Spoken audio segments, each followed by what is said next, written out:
Hello and welcome to another episode of Ideaprov. I'm your host, Mike Pedersen. I have a really unique guest that we met online and kind of hit it off, and so I decided to bring her on the show. And I think it would be a wonderful experience to listen to what she has to say on our topic. So her name is Gungeet. Am I pronouncing that right? Oh yeah, that's correct. Wonderful. I was really nervous about that. So tell us a little bit about who you are and where you're from and what's going on. Oh yeah, for sure. So my name is Gungeet, and currently I'm a product designer at Scotiabank, and it's been great, being able to solve problems through that lens, trying to make, financial more friendlier and make it less stressful. Sorry, not more. And on the side, because there's so much time, a few friends of mine and I have been working on Ellie, which is basically a dashboard that helps solve the problem of loneliness and death anxiety. But other than that, today, my cruiser skateboard got delivered, so I'm very excited about that. And I've learned how to kind of grow succulents from leaves that have fallen off. So I'm very excited whenever the roots grow out of those discarded leaves. But that's how I've been spending my time, and it's been kind of relaxing now that the summer is back. Yeah, especially up there in Ontario, I can't imagine it being too warm, but hopefully you're starting to break out of that right about now. Oh yeah, definitely. We had our first warm summer this weekend, and I was able to go on my very first bike ride for the season. So I'm gonna be more outside, definitely. Yeah, starting with the this cruiser, week. I'm sure that's gonna be another world of fun that you'll be able to kind of use, right? Oh yeah, definitely. And probably get back into tennis. There's just with this pandemic, I've more and more found all these resources that were available already to me in my area, rather than going out of the province or out of the country. So it's been fun discovering that and using that as a form of kind of entertaining myself, keeping myself busy, and probably healthier too. So yeah, getting out and finding all those different, methods to keep ourselves energized during this time has been a little bit of a challenge. Now you had a really big passion project that you had just mentioned before called Ellie. So, tell us a little bit about what's going on there and how that came to be and what it's all about. Personally, I was listening to a podcast and they were talking about, death during COVID, how, if your family member were sick and, they in cases that they wouldn't be able to come back from the hospital, there is no goodbye. They just ended. And you're not able to have that last conversation. It's kind of lonely at the time, and you probably were never prepared for the situation either. So a few friends of mine, work friends, we participated in a hackathon at work, and we had similar information from different resources. We've been thinking about COVID death for so long now, and we kind of just brought all our ideas and resources together, and Ellie came about that way. And further, we try to we're in the process of polishing it much more, so we can actually roll it out for people who will be able to use it. And these could be, the audience could be, I think the primary audience is probably the older generation who's probably dealing with loneliness, and they may be terminally ill, and they don't have people to talk about it because there's just so much anxiety, but also taboo around death. It's very hard to talk about it openly, especially for the person going through it, because they don't want to maybe upset the other people. They don't want to ruin their mood. It's a very heavy topic, so we're trying to make this conversation much more easier with Ellie.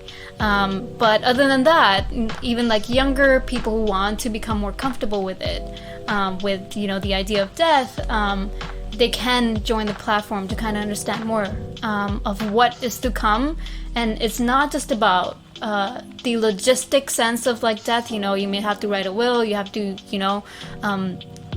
save all your passwords and all that information, but it's also about feeling good, ending it on like good terms, being okay with wherever you are right now.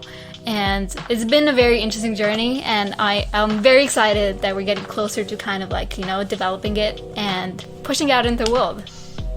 Wonderful. That sounds, and you bring up a really good topic, because it's strange, like nobody really wants to talk about it, right? Unless you're talking about, some people jump into like what happens after you die, and you go to that whole conversation. But as far as like the last arrangements, it just brings up a lot of anxiety for people. Like nobody really wants to do that. So to kind of create a platform for people to discuss it. And so with that, is it something that you take care of the logistics, and there's a more personal component, like there's other people, like a network to talk to and whatnot in there as well?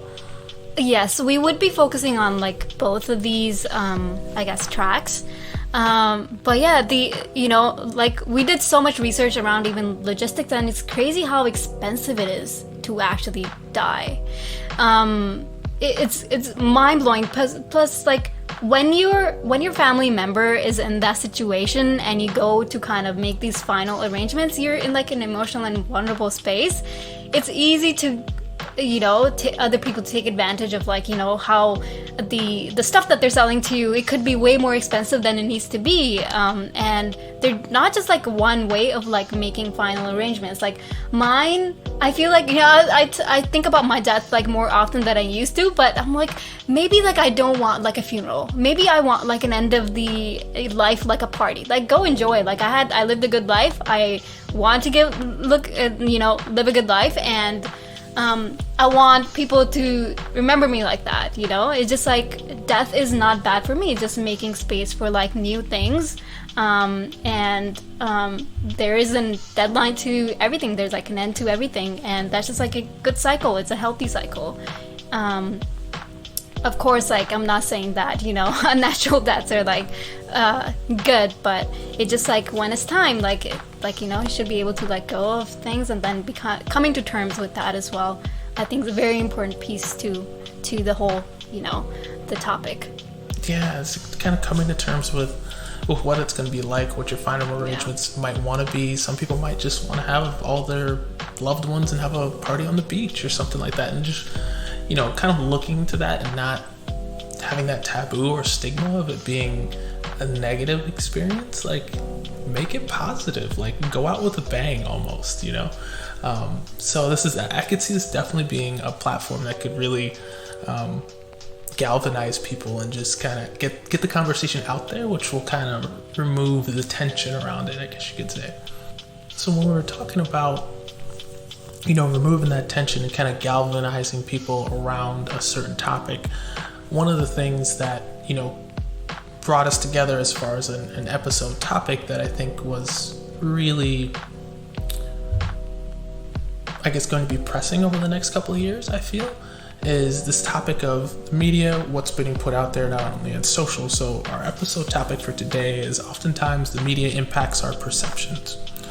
How might we curb mainstream media to value, encourage, and promote environmental sustainability? So my first initial thought with this is, in order to get the big power players involved, you're going to have to make it not necessarily okay for them to do so, but like where's their incentive, right? So if you're taking a step back and looking at trying to get them to focus on this kind of stuff, how do we open up the topic? And my first inclination is what I see going on currently right now. So people in social media, whether it's the Twitters or whatever, will get out there and we'll start saying, hey, we need to start looking at where our meats and produce are being sourced from, where our shoes are being made, how they're being made, what type of products that they're being made from. Do you feel like that's like a good place to start in the conversation like this? I think any start can be good. It's like if you carry on with it can do a lot. Like I can think of like few examples. Like we have like solved problems before with the environmental issues that we faced in the past, like the ozone hole you know, there was like good narrative around it. Like, you know, they came up with like a good term, and people were like, they could take like small steps, like not use like aerosol cans. And now we have like a better ozone layer, that the hole is almost gone, or is it gone? I'm not exactly sure about that. And we've done something similar with like plastic straws as well. I don't completely understand the phenomenon, and I don't know how we pick like plastic straws specifically. But in any case, like, it's a good start. Of course, like the drink, you know, you get with your plastic straw, it's still made out of plastic in most cases. But there is some, you know, like we're trying to look at it. We're trying to kind of make better decisions. And it's just that whenever these kind of these solutions have worked in the past, how do we carry that over to like the newer narratives? Like, you know, what about, you know, coral reefs? What about, you know, our consumerism? Like, what's that, you know, the narrative, like the easy narrative that's going to be for like consumers to follow, so that, you know, the bigger companies need to kind of like shift and pivot as well, because consumers no longer okay with, you know, how we're producing things, how much we're consuming things, and it has to come from consumer in most case. But I see like there's a lot of like influencer culture that, you know, it kind of pushes a lot of consumerism. And I was recently watching this video of how influencers are impacting the planet, and I think it said if everybody were to act like an influencer, we probably need like 3 to 4 Earths to sustain ourselves. And that's crazy. That's just crazy. And there has to be that mental shift. Like, you know, are these products like actually bringing you happiness? What else can you do if happiness is what you're kind of searching for? And, you know, we all constantly get this narrative pushed at us that, you know, like buying things are not going to make you happy. Like it's kind of like very temporary. So what is it like internally that we want? I think it has to do a lot with that as well. And consumerism is like a quick like fix on like if you want to get that little hit of like dopamine or whatever. But otherwise, it's just like mostly affecting you, is not going to help you in the long term, and is really not helping the environment either.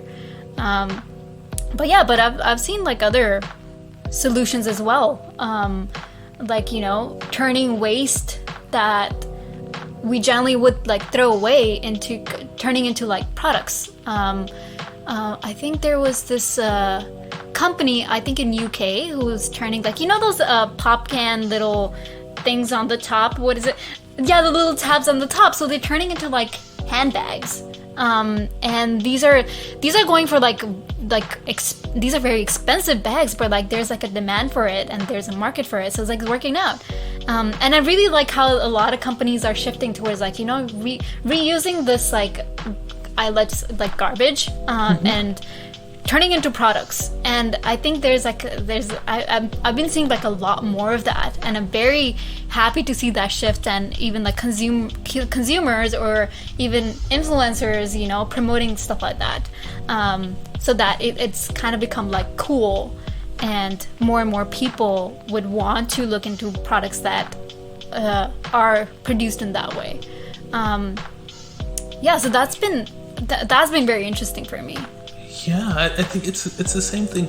I mean, there's a couple of points that you hit on really that I want to touch on. One is that garbage to products, because I know that I've bought recently little spoons, right, for my little one, but they're made out of plastic jugs. So I'm like, okay, that makes sense, right? And there's a whole bunch of other products that can be done. I remember out on the playgrounds, what they used to do is they would chop up and chew up like old tires, right, and make it so that way it would be soft for the kids to play on in the playground.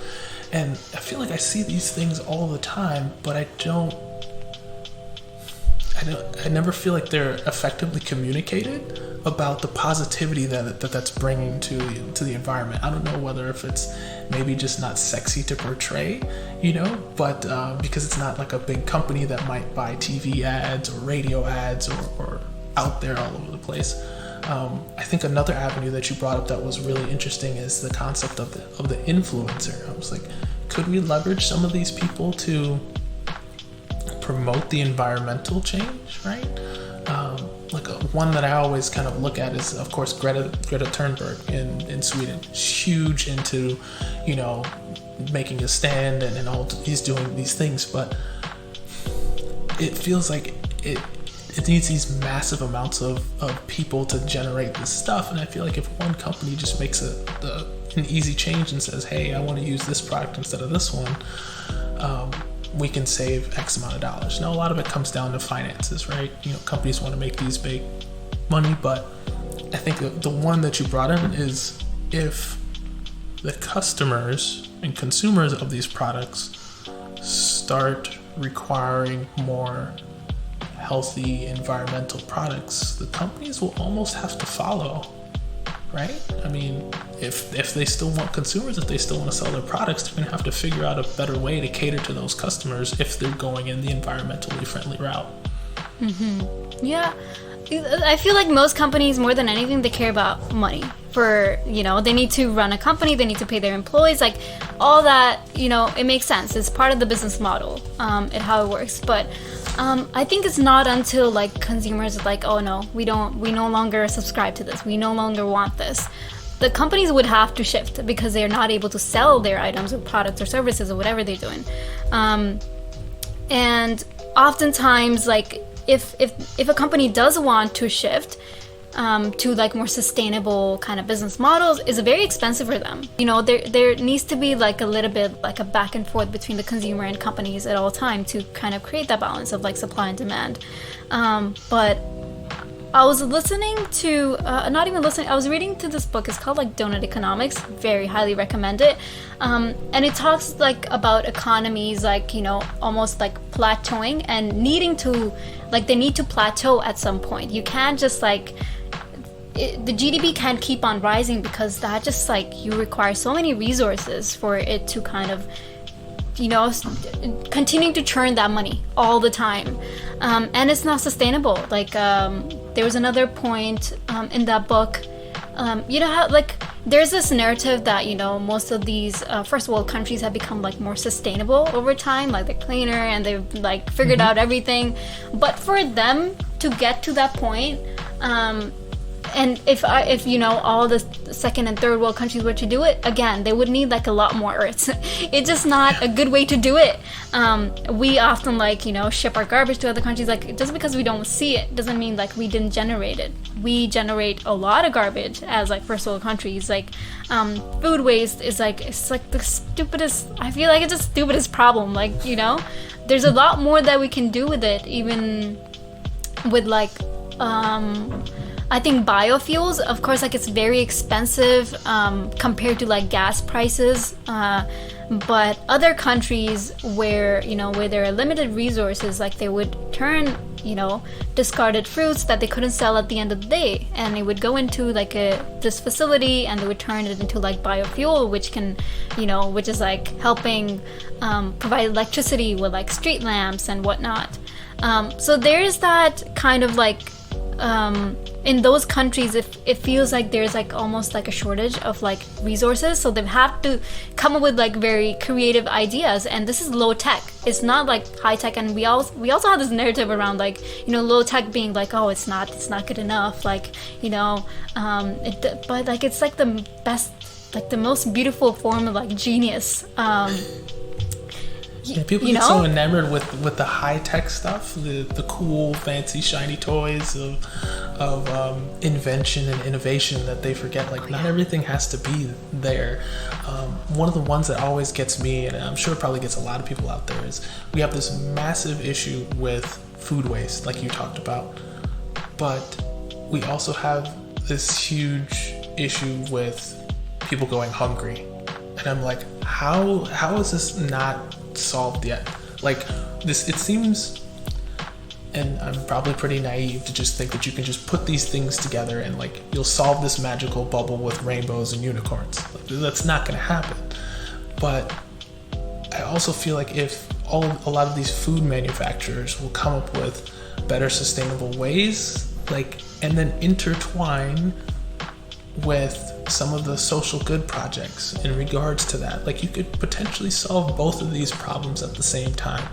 It could be complicated. There might be some money involved, but I would think that there would be some really positive PR that could come from these companies that are doing this, that would help people maybe buy their products. So I'm thinking, the Kraft Foods of the world, the Nestle's, the big conglomerates that make half of the foods that are in grocery stores, and say, hey, listen, we partnered with this social organization and now we're feeding 440,000 hungry kids every year because we adjusted our supply chain. Like, there's gonna be some people out there and be like, okay, that's a social cause, like I'll support that, like, and then they would buy their products. Like, you'll get that return. Is that just a hyper glossy rose-colored glasses theory? I'm not sure, because I'm not sure how to actually solve this, like, food, like, I haven't read much about it, but, like, just, like, looking at all the food that's left over at the end of the day at, like, any restaurant, and it just getting thrown away. Now, there are, like, few companies that, kind of collect that and give it off to, like, what is it called,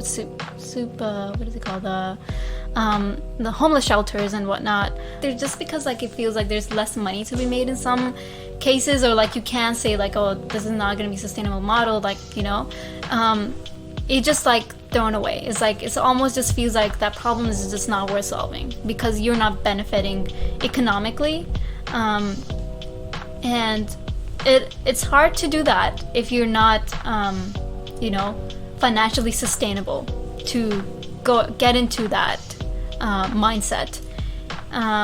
So there does, like, just based on, like, how economies work and how we need to sustain ourselves, it's just like the business model almost needs to be there. Like, there needs to be, like, the financial incentive every single time. And talking more about like having branding, or like presenting a company in a way that consumers can connect with. I see a lot of labels, like vegan or vegan leather, and there's like there are a lot of these terms that I would kind of like endorse that, but then when you look further into it, it just feels like it just language that they're using to persuade you that this is actually sustainable. But when you look at it, leather is probably more sustainable than the fake leather or the vegan leather that's kind of like uses so many chemicals to produce. So yeah, there's a lot of companies tend to use this narrative, but like I don't know if it comes from like, oh, we want to make things better, or like, oh, it's just one way to kind of sell our products to more people. Because there is kind of like like some companies are like, oh, this product is called like, oh, like green company, but like that's just their name. That doesn't really mean the product is green. And people fall for it. I've fallen for it. Have you ever come across like going to like a grocery store? Like I barely see anything that is like, oh, sustainably made, sustainably packaged. Like even finding like organic produce is like so much more expensive. Right? Yeah, the time that I saw it the other day was I went into Whole Foods and I was like, ooh, I'm gonna get me some tuna to make some, tuna sandwiches or whatever the case is.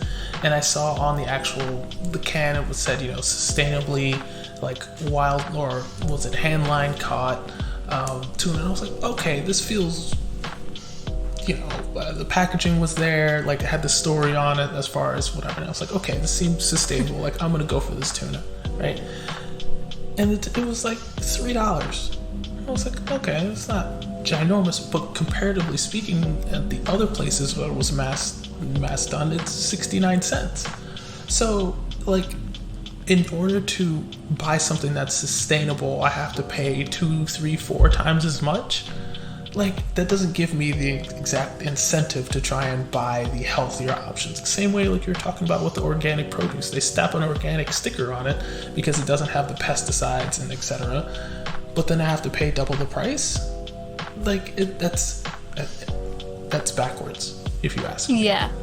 And so like how do we fix that model, right? And a lot of it, of course, like we've talked about before, is just quite frankly greed.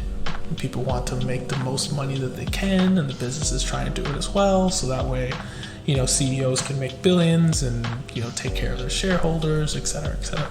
So speaking of that financial model that you talked about, I was wondering if there's a way that you can incentivize them by doing the same things, right? So from a big business standpoint, they want to increase their profits. Well, one way is to, of course, sell more things at higher margins, but the other way is to decrease their expenses. So would it be possible if we, from a legislative standpoint, introduced taxes or measures in which they could get write-offs for investing in sustainable ways of doing business? For example, tuna or farming or something like that. If they say, hey, listen, we're only going to turn over these fields X amount of times, which is going to make the fields be able to yield produce for an additional 30 years than what would be currently going on now. With that, we're going to give you $1 million off your taxes every year that you do that. If I'm a business, I might not make the profits, but at the same time, I'm still getting the money back because I'm not paying as much in taxes, per year from a business standpoint.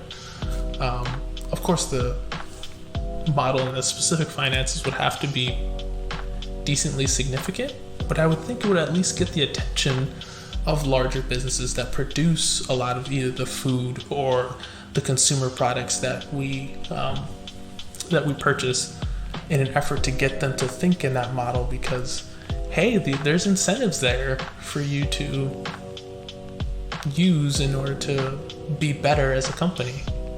Yeah, like penalizing them almost. The more garbage you create, the more you pay for it. Because like oftentimes, like companies like Shell, they often just leave all their garbage behind when they leave a site. They're notorious for that.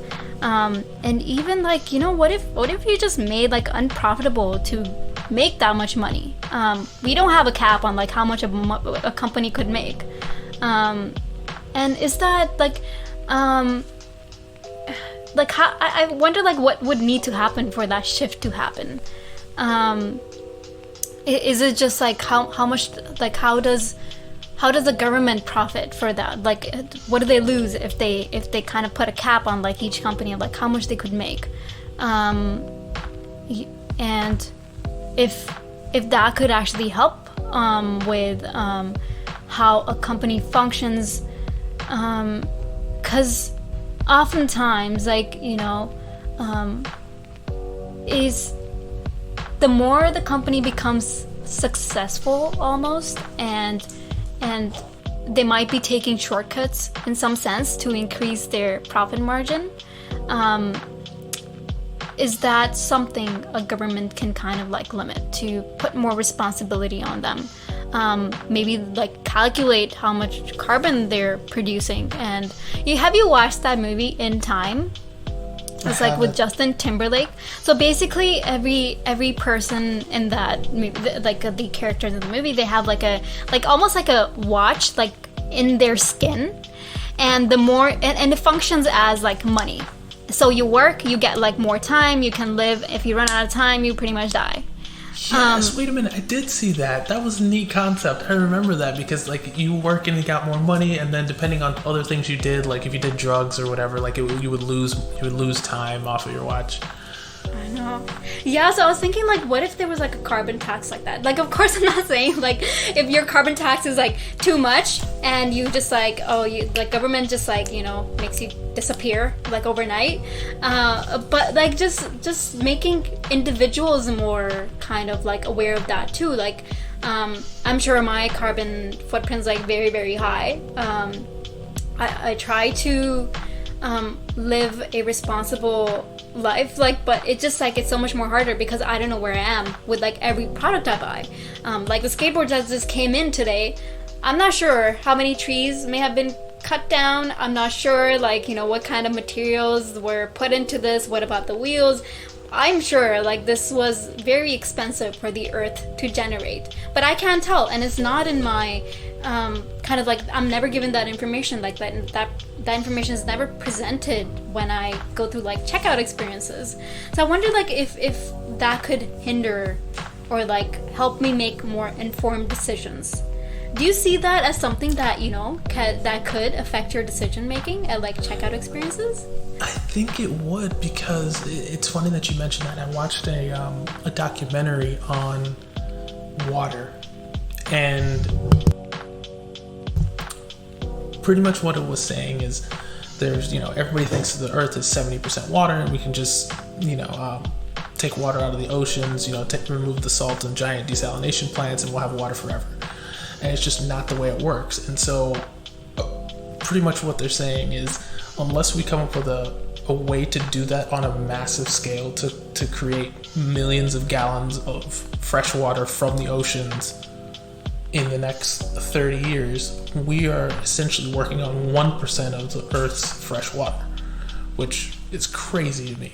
And of that 1%, I think it's like only 10% in developed countries have 90% of the water. So hence why, of course, there's not water in, you know, sub-Saharan Africa and all these kind of places.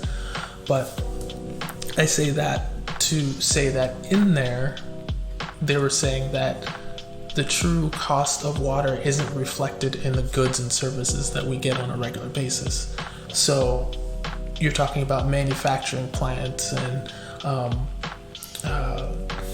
grocers and food producers and stuff, all the times that they use water to, you know, wash off equipment, to clean equipment, to give to feed cows, or whatever the case may be, whatever that you use water for, all those water is not factored into the final cost of the product. And they said if it actually was, everything that you buy, from the processing of cardboard for the boxes at the grocery store to like you talked about, the leather and like washing that off to make it smooth for handbags, all those kinds of things would literally skyrocket the price of our goods and services, probably like 3 to 4 times what it would normally be if we actually calculated the water as a resource, like a finite resource. But most people don't think of it like that. It's just like, oh, it's water, it's never ending. Not really. And so to get people to factor in what the actual cost of things are, I think would be mind-boggling for people. Like you were talking about, like the board that you have, like how many trees are you saving? If we had an idea of what that might be, I know I would shop more responsibly if it said that potentially right there on the package, to say, hey, listen, you're buying a bicycle. This bicycle is expected to last you 7 years, but by doing so, you could be saving, I don't know, $16,000-$20,000 worth of money, improving your health. And of course, on an average, let's say you drive 15,000 miles a year. If you were to have a vehicle instead of that bicycle, that would save, I don't know, 40 metric tons of carbon going in the ozone layer. I'd have a serious, I'm probably buying the bike, you know? Yeah. And I think if more people were aware of all the different benefits and all the things that we're accustomed to, it would change the habits, right? One thing that's coming up for me is a couple of years ago when everybody was buying these huge SUVs and the Hummers and all these kinds of things, and it's like the amount of gas that was used and the water that was in, you know, part of that, you know, the gasoline or the manufacturing of those big enormous trucks and stuff like that. Yeah, they only got like 9 miles to the gallon. I was like, but imagine if on that particular Hummer, let's say, it says, hey, during the life of this Hummer that will last, it's going to create 50 metric tons of just smoke and smog and stuff, and that's just one person. That's wild. People look at it differently, I would think, if they just had the knowledge. Is that knowledge being suppressed? I don't know.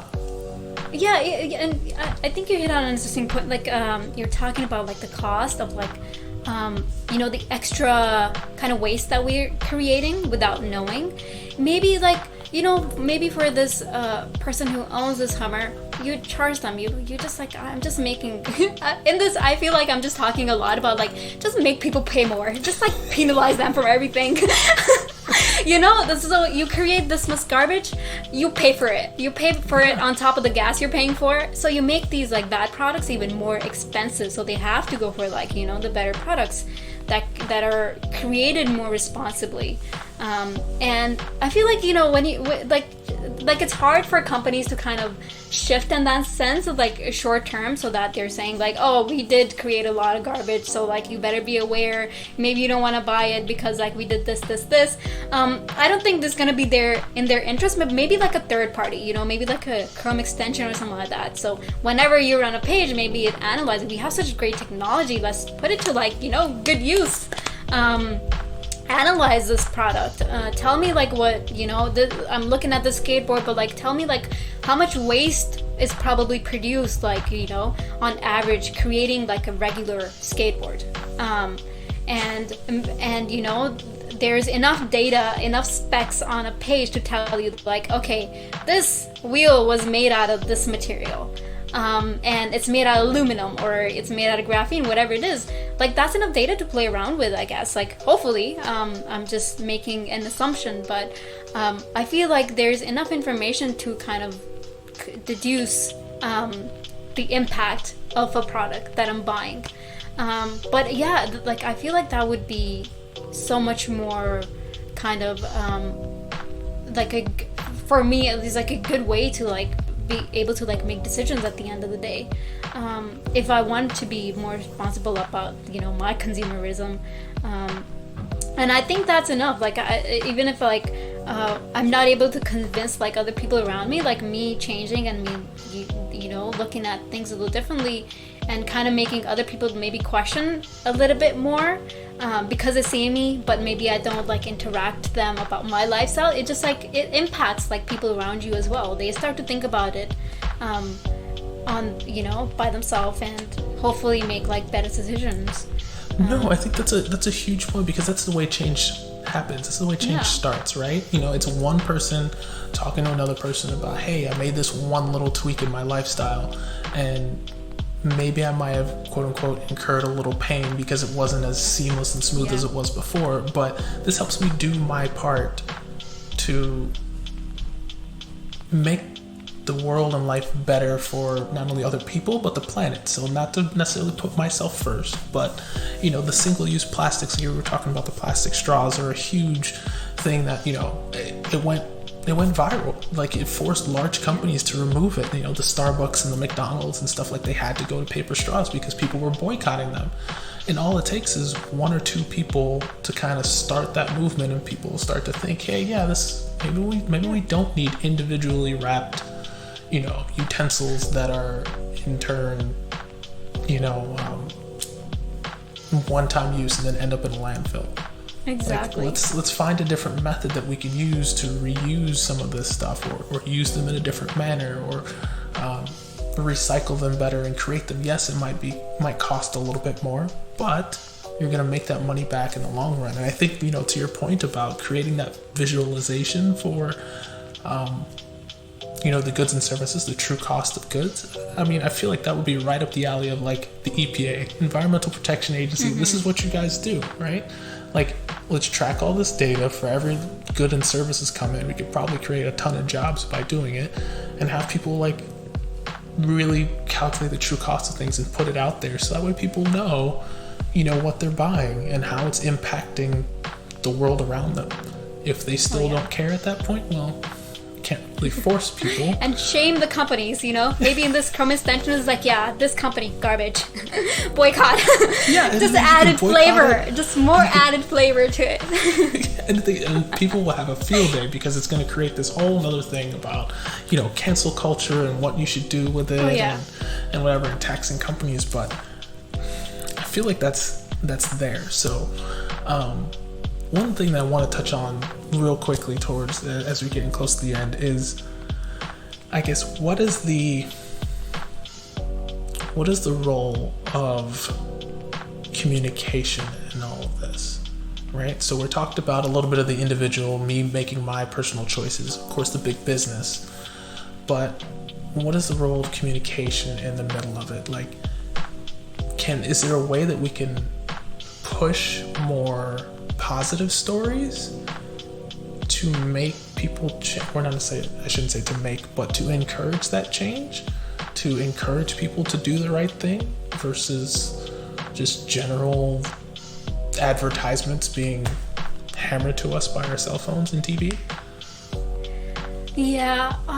So with like going back to like the the plastic straw phenomenon and how it went viral, like I feel like a lot of influencers were involved. It was like a lot of memes being created. Like it was just like this information, that's created that way. It spreads so quickly, and it's just so much more relatable than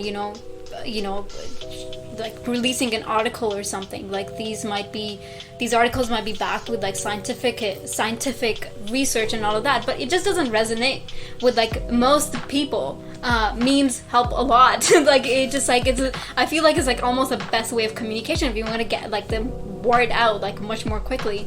And influencers like a part of it too. Like they have like more and more like a audience that pay attention to them, and if they were to shift a little bit, if they were to kind of like send the message out like I don't subscribe to this lifestyle, what about these products, so what about living a more sustainable life, like I feel like that could do so much and it just kind of like I think it would be great help to like shift all of these perspectives like in a much more like easier and digestible ways. And I reach mass groups.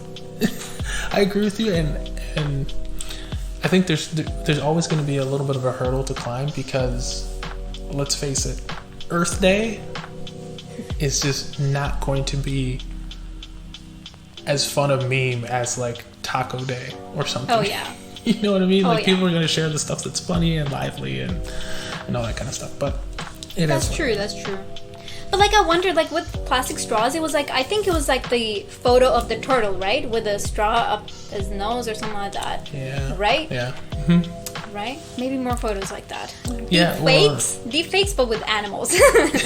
There you go. Or like the sea turtles with the 6-pack of Coke like around, or ducks with the 6-pack of Coke plastic around their legs or something like that, or bathed in oil. People just feel bad. I'm like, okay, well, let's make that feel bad equate to change rather than you just feeling bad for 4 seconds. Yeah, exactly. We don't even need deepfakes. These photos already exist. Yeah, they're out there. They're out there. They just need to blow up a bit more. Exactly. Get the right audience. So perfect. I think we got a lot of good stuff. I'm going to kind of summarize and wrap up all like the major hot points, and let me know if I miss anything. All right. So when we talk about curbing or encouraging mainstream media to look at things in a more environmentally sustainable way, we first have to kind of be the change, because if we're the change, then big companies are going to follow. They're going to follow their consumers and what they want. If we decide to purchase environmentally friendly things, they're going to have to change their practices in order to meet us if they still want to stay in business. So that's a really important point. The second one that we can look at is definitely looking at the financial structure to incentivize the changes for companies. So whether it's penalizing companies for making too much and making too much waste and affecting our communities, or maybe it's tax benefits for write-offs for big businesses if they invest in sustainable models, so that way they can produce more for longer. Those are two, so we have to create that financial benefit.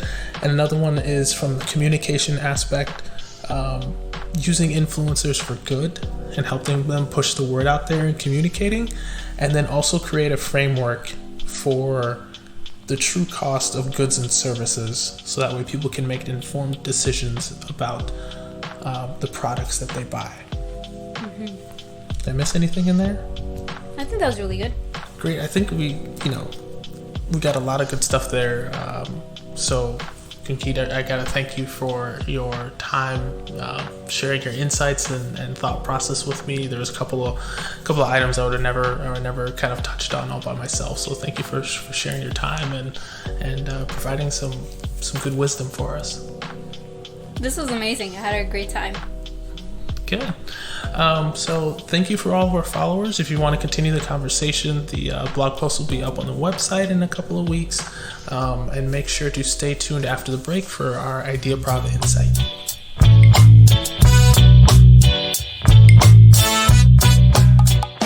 Hey, so for this Ideaprov Insight, I wanted to share with you an article from CNET about recycling electronics. I thought we'd keep it with the environmental tone of the episode. So in this article, it shows a lot of great ways on how you can kind of get rid of your old electronic devices, whether that's phone batteries, phones, cell phones, laptops, etc. It'll show you how to back up your data, wipe your factory resets, what to do with old batteries, removing the SIM cards, how to recycle old phones, and so that way it can get into the hands of either, our soldiers in the military or domestic violence victims that could help better use it for their situations, as well as certified recyclable places by the EPA for laptops, etc. So I thought this was a cool website to share with you, so that way we could all reduce our carbon footprint. Until next time.